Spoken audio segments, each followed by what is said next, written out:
I'm gonna tell you a quick story. So yesterday, me and Tristan were chilling, having coffee, eating watermelon, smoking cigars, B&Gs. All of a sudden, one of the girls Tristan's seeing calls him up and says, "I got a problem, I need you here now. A guy is attacking my car." So me and Tristan look at each other and go, okay. So we jump in our cars. He jumped in the Aston, I jump in the Lambo. She sent her location, only about a mile and a half away. So we start burning down the road. And the reason I'm telling you this story is because actually one of the few times in my life I felt sorry for someone. I don't usually feel sorry for people. I'm very much like, you know, the life you live is your own responsibility, and where you end up in life is your own fault. And to a degree, yeah, people are born with shit hands. Obviously, if you're born in Yemen, you know, into like a sheep herding family, you're never going to be a fucking tech billionaire or whatever. But I'm just saying, in general, in the Western world, I'm not much one for sympathy. But I ended up feeling sorry for this guy. So long story short, what happened was the girl who called Tristan had cut him up. So it was her fault. She made the traffic violation.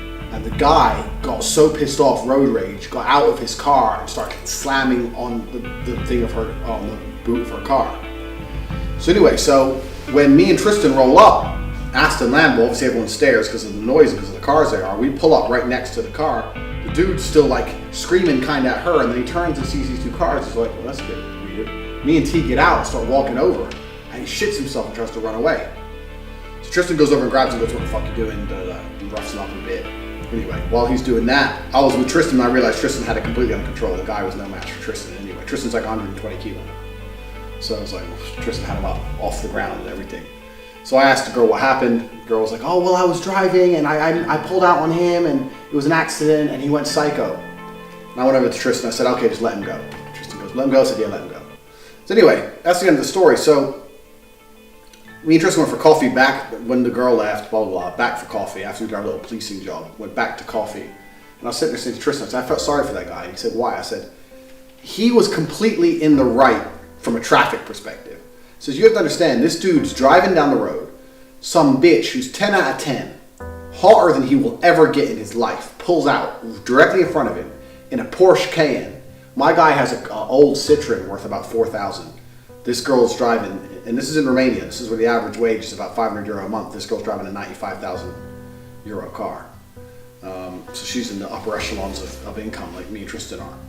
So you're driving down the road, you're 30 something, your life hasn't gone the way you want it to, you ain't got a wife, and if you do, she's fucking ugly. You're driving a shitty car, and some fucking bitch, like hot, the kind of hot girl who's never spoken to you, never given you the time of day, pulls out directly in front of you in a car you could never afford, ever. Of course you're going to be frustrated. Like I was saying to Tristan, I understand why this guy got pissed off. Obviously you're going to be like, fucking, and you know it could have just been a bad day, and things could be adding up, and eventually, because of traffic, because she couldn't escape, he gets out, starts hitting on her car, saying, "You stupid bitch, you pulled out, you broke the rules of the road, da-da-da." But really his frustration's not that she pulled out, his frustration's at life. And then to add insult to injury, $500,000 worth of cars pull up. She makes one phone call while you're yelling at her, this pretty girl, and $500,000 of phone call of cars turn up. And me and Tristan get out. Now you got 350 kilo of kickboxer coming up to rough you up, even though she's totally wrong.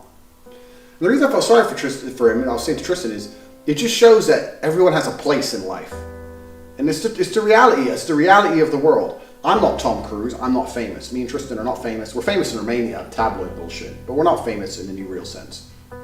We do have a high income. We are physically large.